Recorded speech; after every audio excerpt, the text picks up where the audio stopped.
Guys, welcome to Pakistani real reaction. तो कैसे हैं आप सब? उम्मीद है आप सब बढ़िया होंगे और मजे में होंगे। फाइनली वो दिन आने वाला है, यकीन नहीं आ रहा कि चीन है। ऐसे करने लगा है। वीडियो का टाइटल है नहीं करेंगे विरोध। चीन ने दिया यूएन परमानेंट सीट पर भारत का साथ। एकदम चीन और भारत जय वीरू कैसे बन गए ये समझ दुनिया नहीं समझ पाकिस्तान अमेरिका ये सब समझ नहीं पा रहे ये हुआ क्या है। आर्मियां पीछे कर ली, अच्छा जय वीरू बन गए दोस्त यार। डायरेक्ट फ्लाइटें शुरू हो गई और मेरी नजर में होना चाहिए। बहुत अच्छा हुआ है, रीजन के लिए बहुत ही बेस्ट चीज है। अब परमानेंट सीट भी देने के लिए चीन आज राजी हो गया। पहले खबर पूरी देखते हैं, काउंट करते हैं, रीड वन एंड स्टार्ट। ये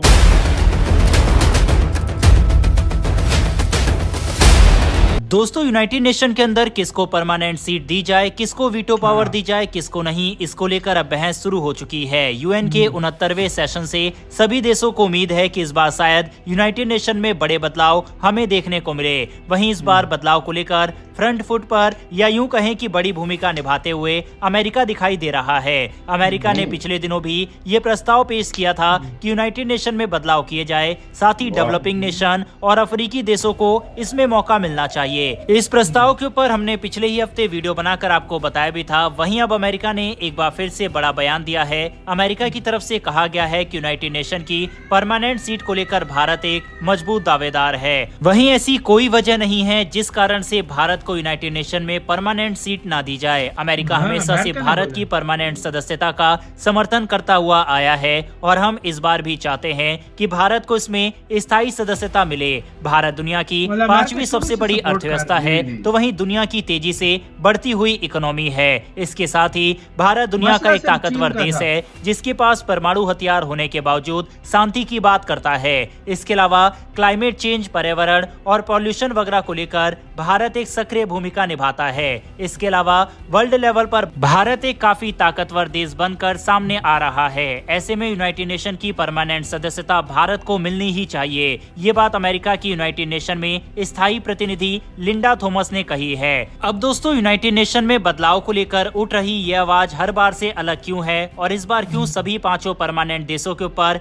दबाव है यूनाइटेड नेशन के अंदर चेंजेस को लेकर, उसे समझते हैं। दरअसल जिस तरह से वैश्विक स्थिति बनी हुई है, दुनिया के अंदर अस्थिरता का माहौल है, युद्ध कई क्षेत्र में चल रहे हैं तो कई क्षेत्र में युद्ध होने की संभावना है, फूड सिक्योरिटी को सही तरह से इंश्योर नहीं किया जा रहा, तो वहीं यूनाइटेड नेशन इन सब में अपनी भूमिका निभाने में असफल दिखाई दिया है। जिस वजह से यूनाइटेड नेशन के ऊपर से दुनिया भर के देश का भरोसा उठ रहा है और यही कारण है कि अब न सिर्फ 1-2 देश बल्कि दुनिया के सभी देशों की तरफ से ये मांग की जा रही है कि यूनाइटेड नेशन के अंदर बदलाव किए जाए और परमानेंट और नॉन परमानेंट देशों की संख्या को बढ़ाया जाए। यही कारण है कि यूनाइटेड नेशन के अंदर चेंज को लेकर अब 5 परमानेंट सदस्य देश भी ज्यादा देर तक नहीं रोक सकते। लेकिन अब आप सभी के मन में ये सवाल उठ रहा होगा कि जब तक चाइना है तब तक कैसे भारत को यूनाइटेड नेशन में परमानेंट सदस्यता मिल सकती है। तो मैं आपको बता दूं कि अब चाइना भी भारत की स्थायी सदस्यता को नहीं रोक सकता।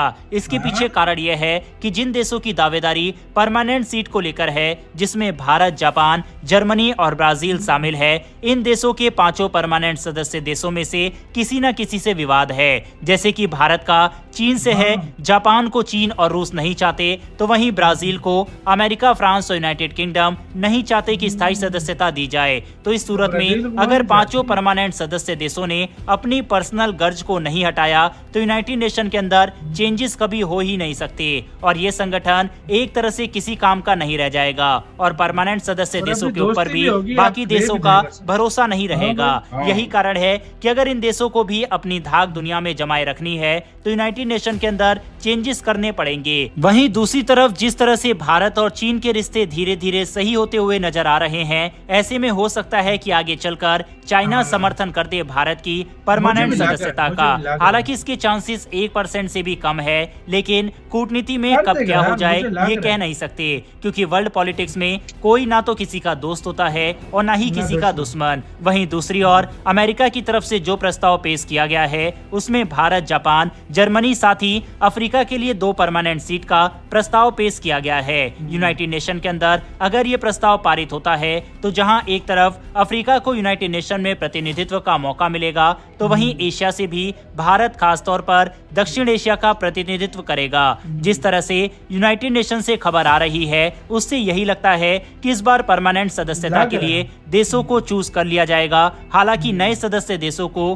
कुछ समय के लिए वीटो पावर से दूर रखा जाएगा और बाद में इन देशों को भी वीटो पावर दे दी जाएगी। आपको बता दें कि नॉन परमानेंट देश की संख्या को बढ़ाने के लिए ऑलरेडी 5 देश सहमत हो चुके हैं। बात अटकी हुई है परमानेंट सदस्यता पर। वहीं पर अब ये देखना इंटरेस्टिंग होगा कि क्या 5 सदस्य देश यूनाइटेड नेशन को जीवित रखने के लिए परमानेंट सदस्य देशों की संख्या को बढ़ाने के लिए सहमति बना पाएंगे या फिर नहीं। बहरहाल दोस्तों, यूनाइटेड नेशन से निकल कर आ रही इन सभी खबरों के बारे में, खास तौर पर अमेरिका की भूमिका के बारे में अपनी राय कमेंट बॉक्स में लिखकर बताइएगा। फिलहाल इस वीडियो में इतना ही। इन्फॉर्मेशन और वीडियो पसंद आई हो तो वीडियो को लाइक करके हमारी आने वाली डेली ऐसी वीडियो के लिए चैनल को सब्सक्राइब कर बेल नोटिफिकेशन।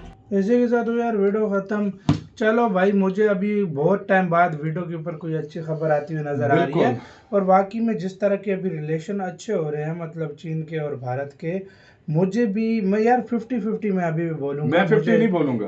कितना? मैं तो 20% बोलूंगा। कि मतलब चीन देगा? चीन देगा। नहीं यार भाई, मुझे वो क्यों लग रहा है ऐसा कोई सगा नहीं जिसे चाइना ने ठगा नहीं, हाँ, वो अपने ये से भी ऊपर कभी भी नहीं जाने देगा। मेरी बात याद ये रखना। भी है, ये भी अपने ये मेरी बात याद रखना। लेकिन भाई फिर हाँ। भी कुछ ना कुछ शायद कर दे, कोई ऐसी जगह पे फंस जाए चीन कि भाई फिर देखो वो देश का देखो बाहर मैं नहीं तुम्हें कोई- एक बात बताऊं। हाँ।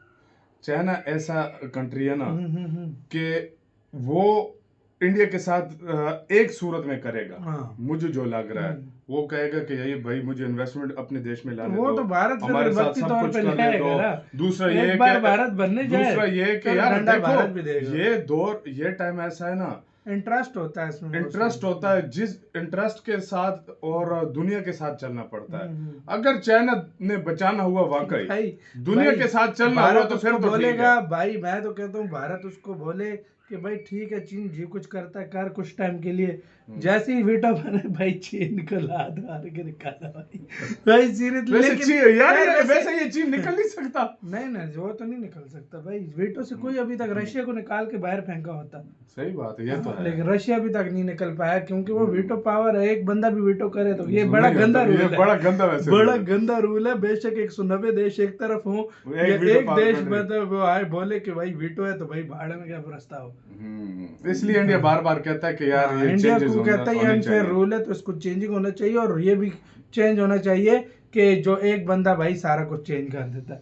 यार आपकी नजर में कितने % चांसेस है कि चाइना जो है ना यार मैं साथ अभी देने नहीं का कहता आइडिया? भारत और चीन के कुछ अगर टाइम relation लगेगा। देखो अच्छे- एकदम से नहीं होता अगर कभी अच्छे भी। होते हैं ना रिलेशन, अगर भारत और चीन के, मैं आपको 100% बोलता हूँ, अगर अच्छे हो गए, बहुत अच्छे, मतलब इस तरह भाइयों की तरह, तो फिर भाई चीन दे देगा आराम से। 1960s के टाइम पे भी हिंदी चीनी भाई भाई था तो उसका भाई छोरा घूमा मतलब वो था। तो किया था, लेकिन हाँ शक चीन पे होता है। चाइना लेकिन तो दुनिया का वाहिद हाँ। ऐसा कंट्री है जो सब शक करते हैं, वो चाइना। वो सही सही बात है। आपका किसके कहना है अपने कमेंट सेक्शन में दे। अपना बहुत ज्यादा ख्याल रखना।